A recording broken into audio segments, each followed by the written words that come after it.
And here I am again with another of my strings and things. And today I've got a very nice guitar for you. Not strictly a budget guitar, but a very good value guitar. It's an Epiphone Wildkat. If you've not seen these guitars, they're very nice. They're kind of a smaller, semi-hollow bodied guitar.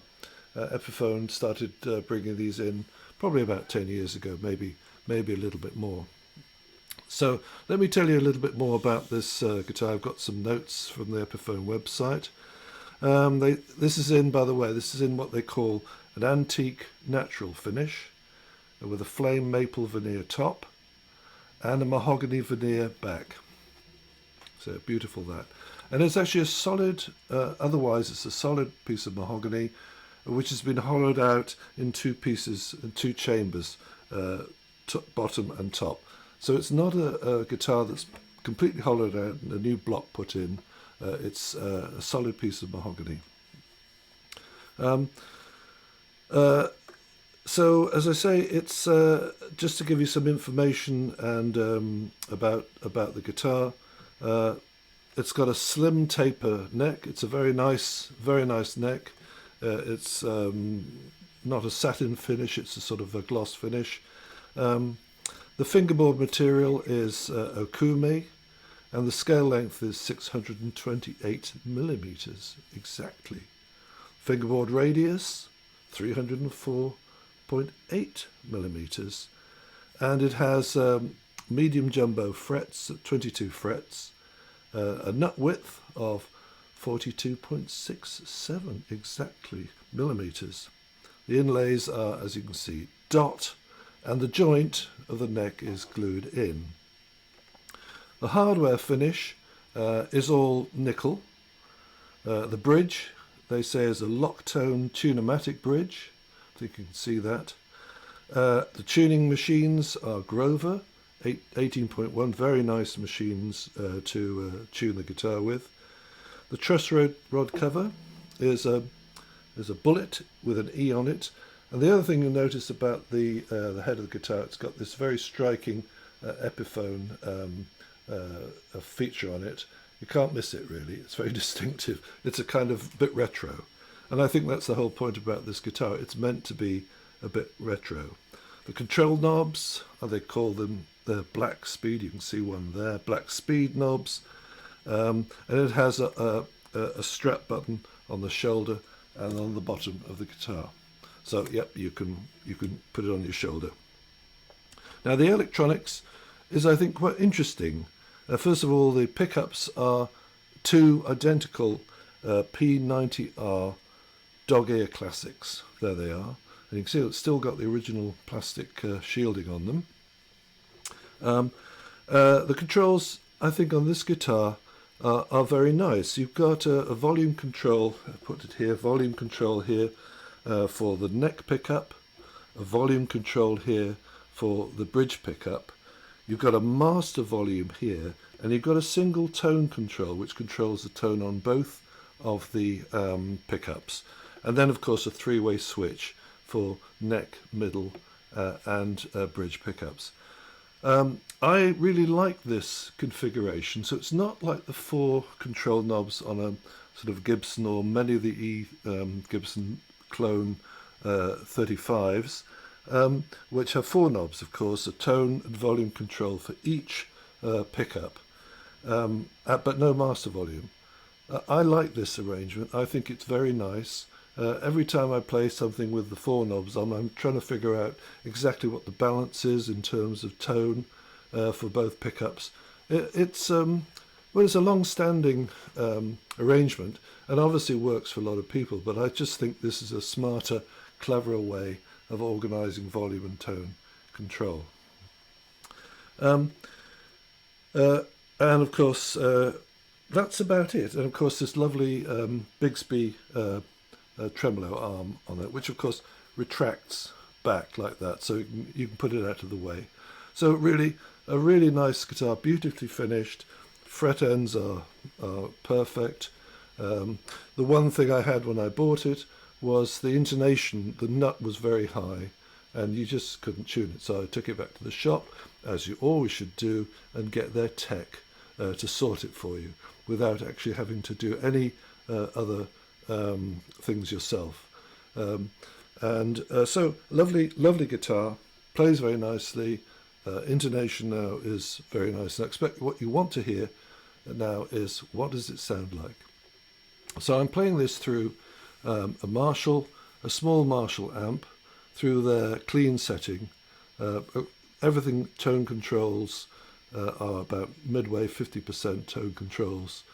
There's no reverb on the amp. I haven't put that on there, but I've got I'm playing this now through a Zoom G3X multi-effects box, just using really an overdrive or a tape echo and a bit of reverb. And in a bit, I'm just going to turn a loop on and play something a bit over the top, so you can hear the different sounds. But let's hear those now. So first of all, let's just put on the settings on the guitar. Well, the volumes are fully up on the two pickups. The tone control is fully up, and the master volume is about on 80%. We'll start it with the front and the neck pickup here, treble. We'll just have a listen to see what this sounds like.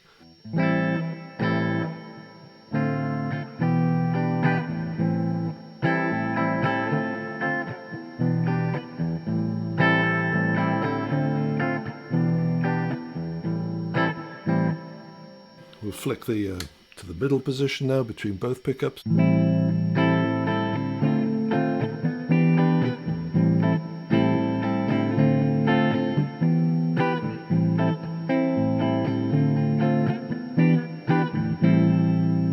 So you get kind of nice sort of mid-nutty position, and now onto the rhythm section.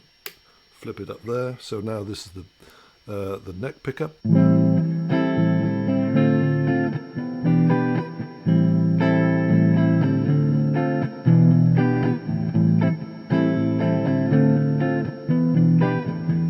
Back to the middle.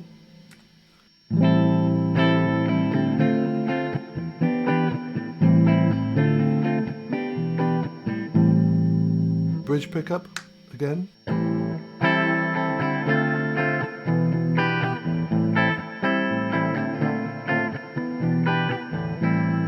Here the tremolo arm, the Bigsby tremolo arm.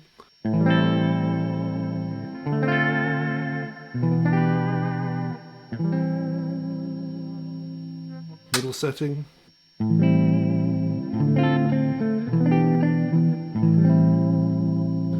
And now the neck pickup.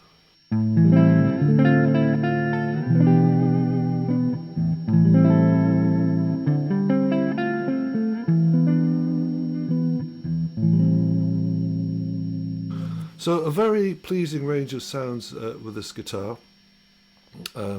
And I'll just put it on a brief loop for you, and I'll just play some of the sounds and also a bit of overdrive. Well, you can hear a bit of overdrive now, so let's just put a bit of overdrive on.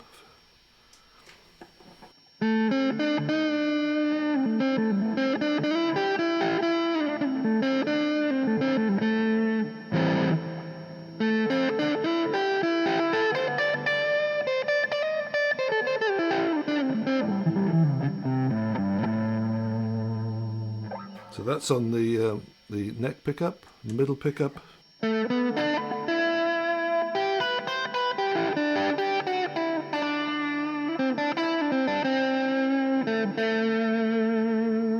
And now on the bridge pickup.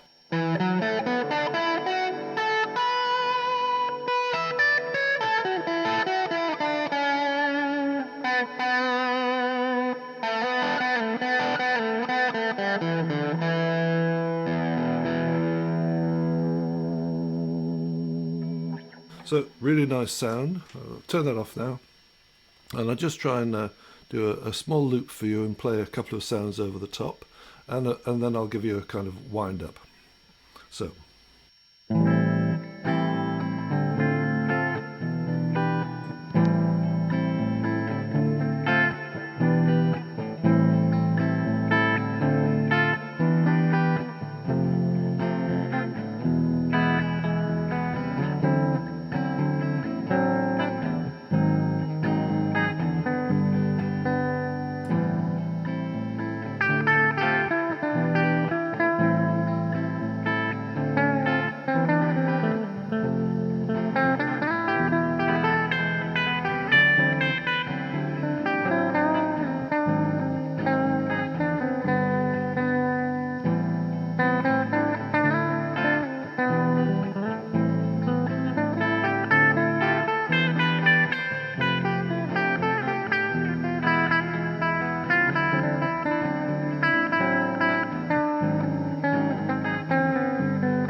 middle position,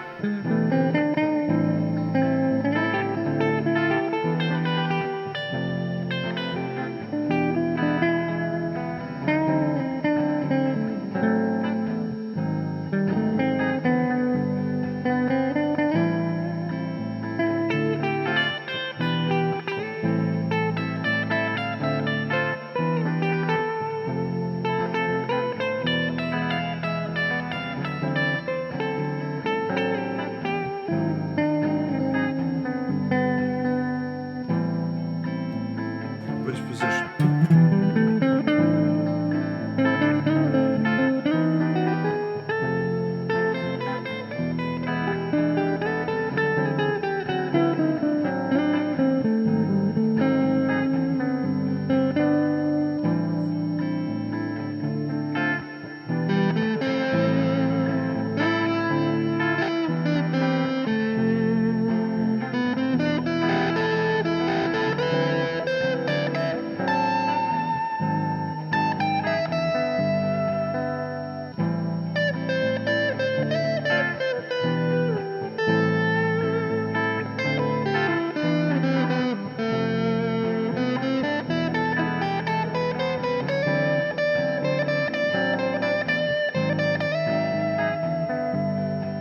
Overdrive at middle position.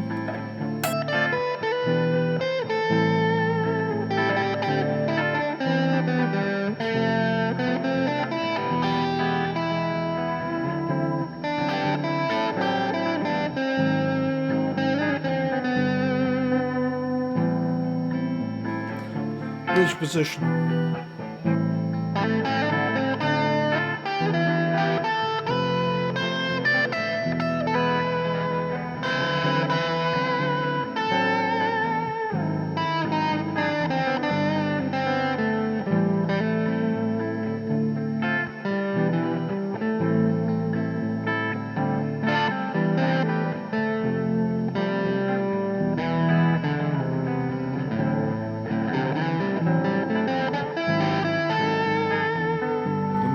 Take the overdrive off again.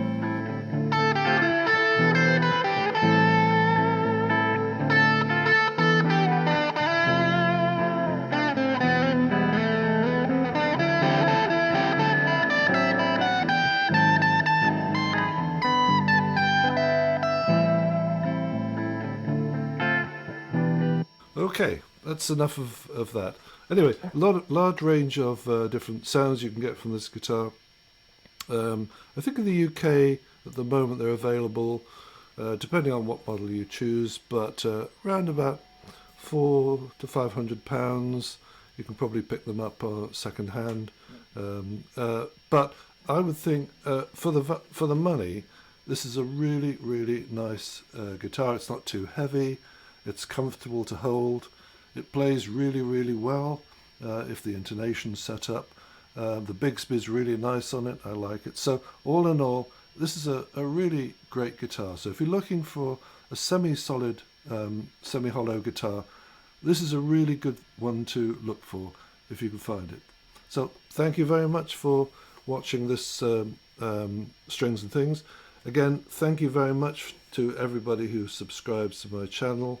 As I've said before many times, if you've got any questions or comments, send them in. I'll always try and get back to you. It's a real joy to talk about some of the instruments that I've had for a number of years. And there are more to come. So yes, always acquiring instruments because I love stringed instruments, guitars in particular. Okay, bye for now.